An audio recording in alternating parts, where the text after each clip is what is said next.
پھر یوں نہ کسی ظالم نے قرآن جلایا ہوتا،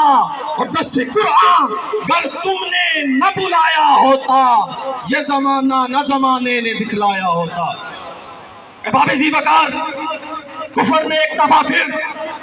آپ کی غیرتوں کو للکارا ہے۔ ہاں، کفر نے ایک دفعہ پھر اہل اسلام کی غیرتوں کو للکارا ہے۔ وہ جانتا ہے کہ یہ فاقہ کش کہ جو موت سے ڈرتا نہیں ذرا، یہ فاقہ کش کہ موت سے ڈرتا نہیں ذرا، روح محمد اس کے بدن سے نکال دو۔ وہ روح محمد مسلمانوں کے بدن سے نکالنے کے لیے کبھی شیطان تاثیر کو پروموٹ کرتا ہے، وہ روح محمد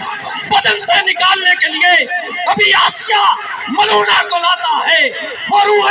محمد بدن سے نکالنے کے لیے کبھی فرانس سے گستاخی کرواتا ہے، وہ روح محمد کبھی بدن سے نکالنے کے لیے کبھی ناروے میں قرآن پاک چلواتا ہے، وہ روح محمد کبھی بدن سے نکالنے کے لیے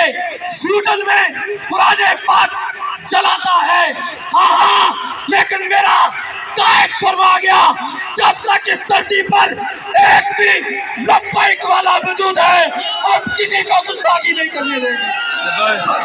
لبیک یا رسول اللہ، لبیک لبیک لبیک یا رسول اللہ، لبیک لبیک لبیک یا رسول اللہ، لبیک لبیک لبیک